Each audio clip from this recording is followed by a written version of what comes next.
Nós estamos nesta série falando sobre as doutrinas da graça no livro aos Romanos. É tão bom quanto parece.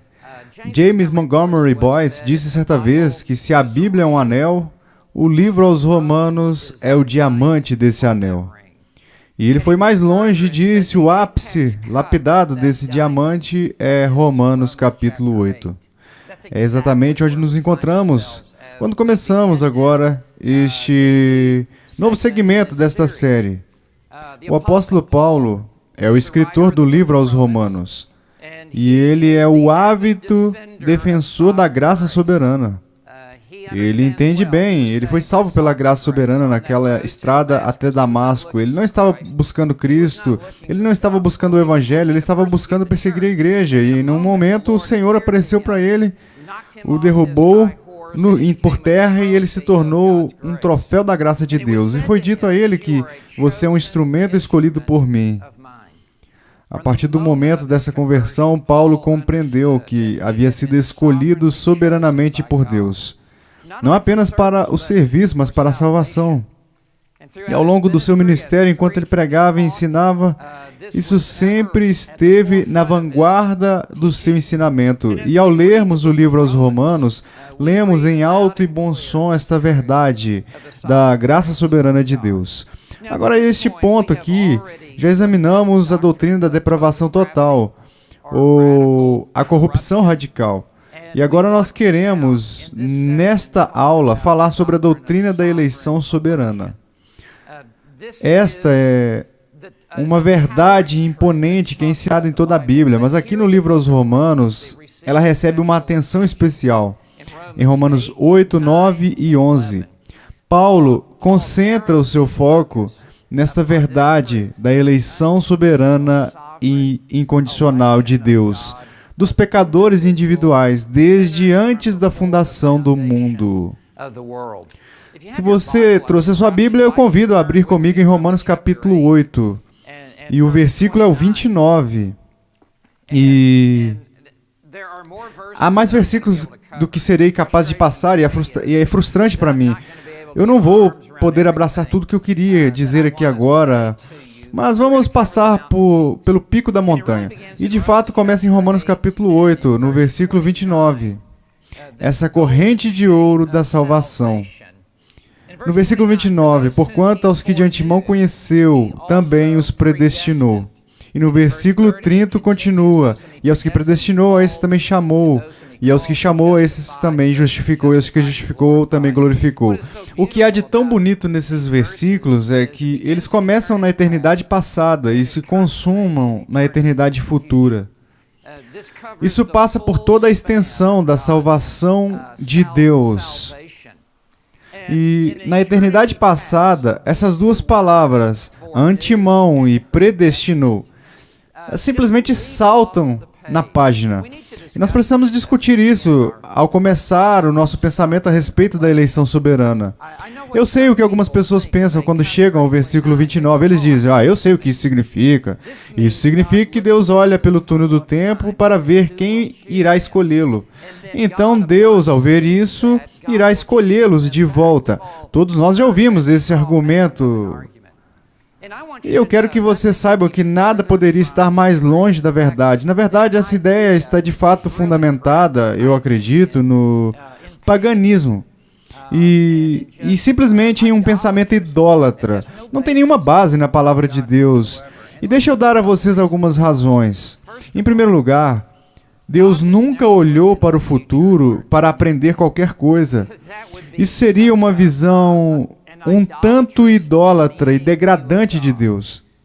Que há algum conhecimento fora de Deus que ele precisa adquirir ao olhar para o futuro. Não, o fato é que Deus é onisciente, Deus conhece tudo, instantaneamente, eternamente, de forma perfeita. E assim Deus nunca teve que aprender nada. Além disso, diz, aqueles a quem ele conheceu. Isso não diz aqueles que ele previu, diz a quem ele conheceu. Se dissesse Ok, isso estaria lidando com eventos, circunstâncias e conversões, mas não diz o que. É quem, são indivíduos. E a realidade é que a palavra, o pré-conhecimento, significa aqueles a quem Deus previamente escolheu amar. A palavra conhecimento significa amor, ou amar. Em Gênesis 4, versículo 1, Adão conheceu a sua mulher e ela concebeu e deu à luz a um filho. A palavra conhecer, mesmo começando em Gênesis e percorrendo por toda a Bíblia, é sinônimo de a quem Deus escolheu amar de maneira íntima e pessoal. As minhas ovelhas ouvem a minha voz e eu as conheço e elas me seguem. Eu dou a elas a vida eterna. A palavra antemão, antes, adicionada como prefixo, significa a quem ele escolheu amar anteriormente. E sabemos pelo restante da Bíblia que isso se refere a antes da fundação do mundo. Então, em Romanos 8:29, Paulo faz uma declaração um tanto forte de que aqueles a quem Deus escolheu anteriormente para amar. E no próximo capítulo, em Romanos 9, ele irá dizer: amei a Jacó e me aborreci de Esaú. E de presciência, e então predestinação. E a palavra para predestinação significa que o destino é determinado antes do início da jornada. Literalmente, no grego, significa marcar o horizonte, lá no futuro. Em outras palavras, você conhece o destino e já está determinado antes mesmo de você chegar até lá.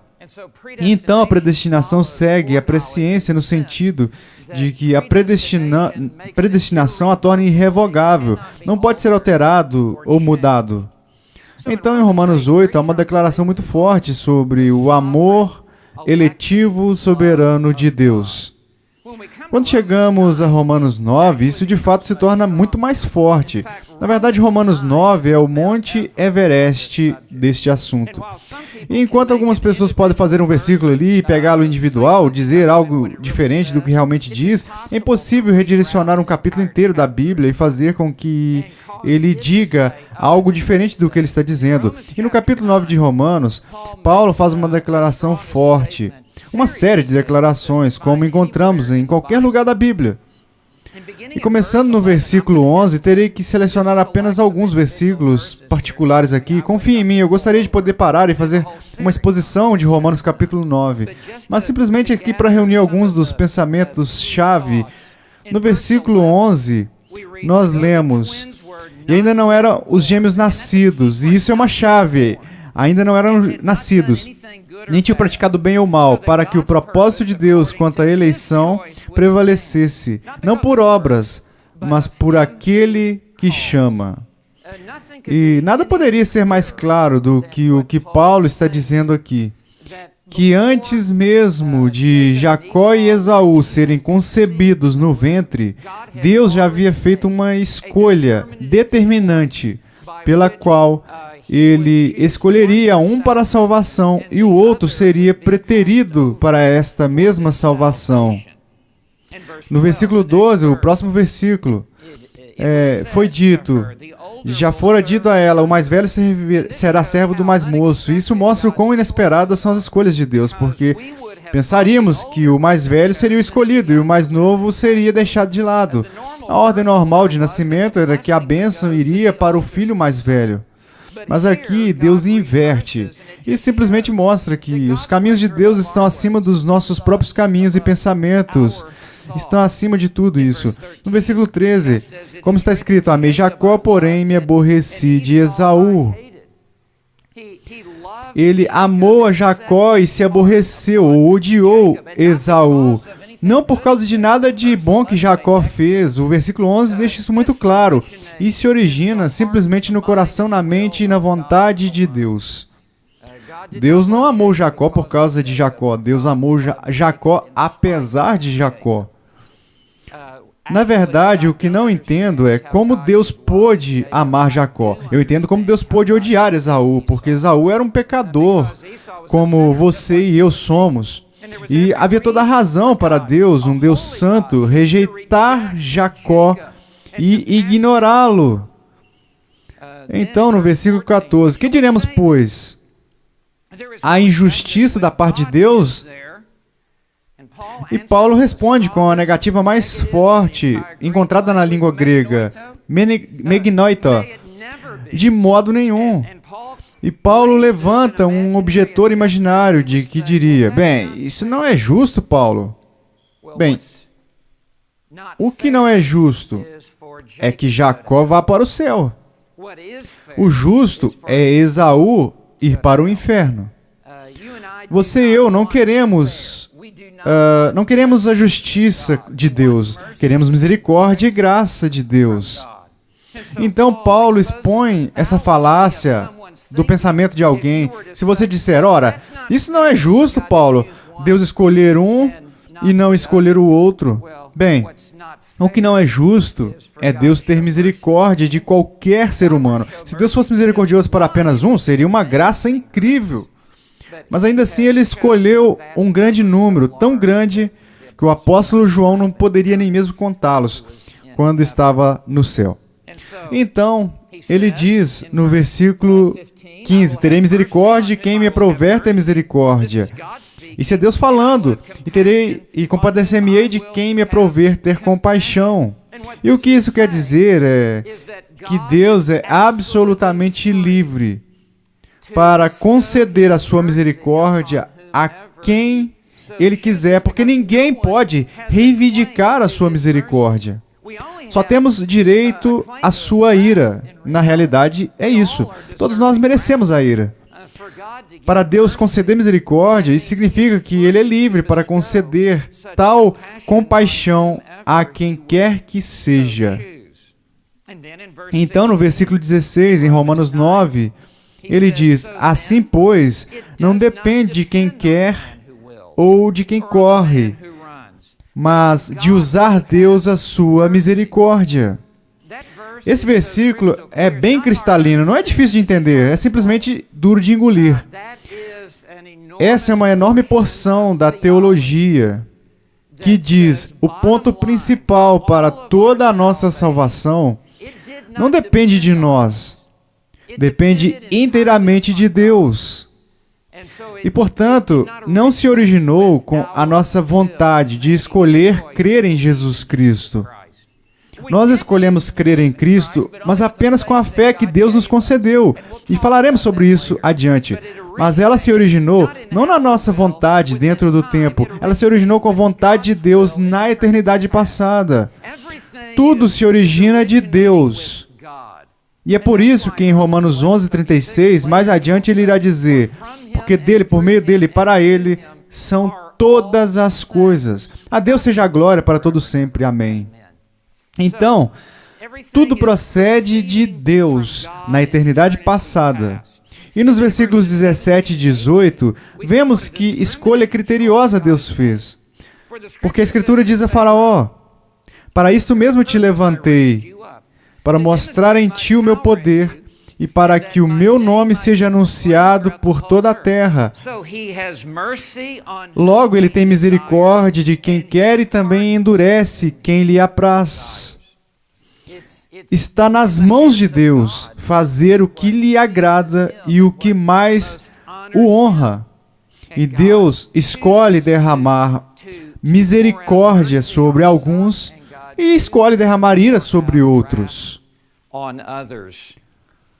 Então, no versículo 19, tu, porém, me dirás, e Paulo já antecipa outra objeção imaginária aqui. Ele é um debatedor bem habilidoso, Paulo. Então, é como se ele estivesse dizendo, eu sei o que vocês estão pensando. Vocês vão me dizer, de que se queixa ele ainda? Pois quem ainda já resistiu à sua vontade? E Paulo é duro com essa questão. Nos versículos 20 e 21, como se ele dissesse, quem vocês pensam que são para chamar Deus para prestar contas? Vocês cruzaram a linha com Deus. A pergunta de vocês é um tanto arrogante e descarada. Vocês têm que parar agora e não ir adiante. Então ele dirá no versículo 20, quem és tu, homem, para discutires com Deus? Em outras palavras, Deus não lhe deve uma explicação de por que ele fez ou faz e o porquê ele faz. Porventura, pode o objeto perguntar a quem o fez, por que me fizeste assim? Ou não tem o oleiro direito sobre a massa para do mesmo barro fazer um vaso para honra e outro para desonra? E aqui Paulo usa a imagem extraída do livro de Jeremias, capítulo 18, em que toda a humanidade é retratada como um barro atormentado, estragado, corrompido pelo pecado. E Deus é o oleiro, que irá moldar a partir deste barro tudo o que lhe agrada. Então Deus é retratado aqui como um moldador de vasos de honra e vasos de desonra para o uso comum.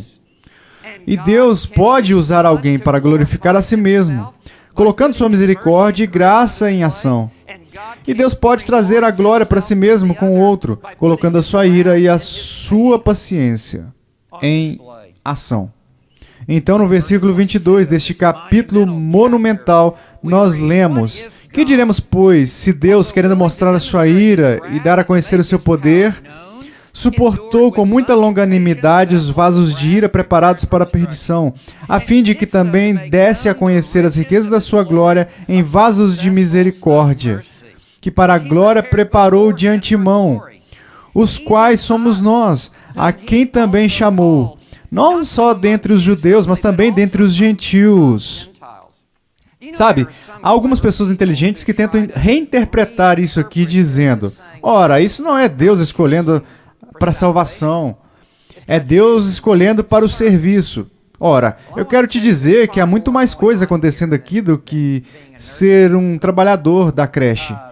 Estamos falando de destinos eternos. Estamos falando sobre ser um vaso de graça ou um vaso de ira. E a questão aqui é Deus escolhendo conceder salvação àqueles a quem Ele escolheu salvar, e passando por cima dos outros, e permitindo que eles permaneçam em seus pecados e recebam a devida penalidade dos seus pecados, como eles justamente merecem. O capítulo 9 aos Romanos é o Monte Everest na Bíblia, sobre essa doutrina da eleição soberana. Ele continua no capítulo 11, versículo 2. Deus não rejeitou seu povo, a quem de antemão conheceu. Não sabeis o que a Escritura refere a respeito de Elias, como insta perante Deus contra Israel. Não, aqueles a quem Deus conheceu. É uma escolha soberana, irrevogável, que Ele fez. Na verdade, no versículo 29, Ele dirá: porque os dons e a vocação de Deus são irrevogáveis. Essa é uma palavra forte, meus amigos. Não pode ser alterado. Aqueles a quem Deus escolheu na eternidade passada, é certo que no tempo designado, sob os meios designados, Deus os trará para si mesmo. Então, em Romanos 11, versículos 5 e 6, ele fala da escolha graciosa de Deus. Em Romanos 11, versículo 7, ele fala a respeito daqueles que foram escolhidos. Eles obtiveram da mesma forma que os outros foram endurecidos. Ora, acho que isso nos dá uma amostra muito rápida aqui da eleição soberana de Deus no livro aos Romanos. Muito mais pode ser dito. Mas não apenas enxergamos a eleição soberana, mas também a expiação definitiva. Eu vou ter que olhar bem rápido para alguns desses versículos, mas eu gostaria de chamar a atenção de vocês, primeiro, para Romanos 4, versículos 23 a 25. No 25 diz: o qual foi entregue por causa das nossas transgressões e ressuscitou por causa da nossa justificação. O que é esse nossa? Ora, é muito óbvio, neste contexto, o nossas refere-se aos crentes.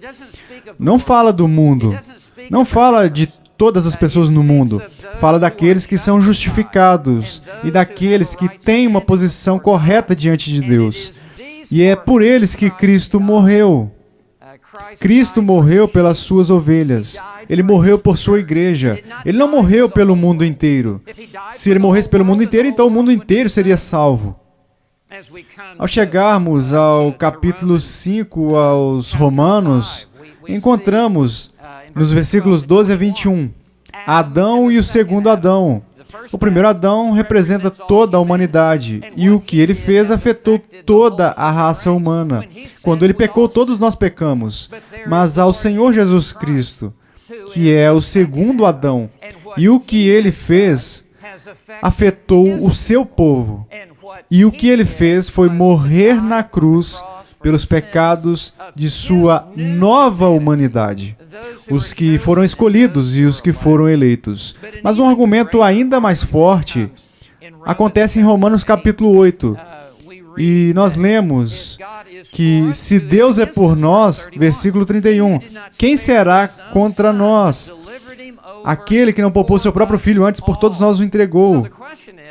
Então, a questão é, quem é o todos nós? Ora, no contexto, qualquer estudante da Bíblia pode facilmente ver que está se referindo àqueles que são escolhidos, predestinados, chamados, justificados e glorificados. Na verdade, ele continua ainda a identificá-los no versículo seguinte. Quem tentará acusação contra os eleitos de Deus? É Deus quem os justifica. Quem os condenará? É Cristo Jesus quem morreu, ou antes, quem ressuscitou? É aquele que morreu por nós. Veja, a intercessão que Cristo está fazendo agora mesmo à destra de Deus Pai é simplesmente para os crentes. João 17:9 diz, eu não intercedo pelo mundo, eu intercedo por aqueles que me deste. E aqueles por quem Jesus está intercedendo à destra do Pai são os mesmos por quem ele intercedeu na cruz do Calvário. E há essa continuidade em sua intercessão entre a sua intercessão celestial na destra de Deus, o Pai, e a sua intercessão terrena, quando ele morreu na cruz pelos pecados do seu povo. Em Romanos capítulo 8, fica bem claro que aqueles por quem Jesus morreu são aqueles que o Pai escolheu e concedeu a ele. Nenhuma gota do seu sangue foi desperdiçada na cruz. Jesus não morreu em vão por ninguém por quem ele morreu. Todos por quem ele carregou seus pecados na cruz, ele levou esse pecado para bem longe, o mais longe possível. Portanto, agora não há condenação para aqueles que estão em Cristo Jesus. Que verdade gloriosa é essa? Que não apenas o Pai nos escolheu antes da fundação do mundo, mas também o Filho morreu por nós. E foi uma morte triunfante, vitoriosa na cruz. Nenhuma gota de derrota pingou ali no Calvário. Todos por quem Cristo morreu irão receber a plenitude das riquezas de sua graça. Que Deus nos conceda grande entendimento nesses versículos, porque são versículos que honram e glorificam a Deus Pai e Filho.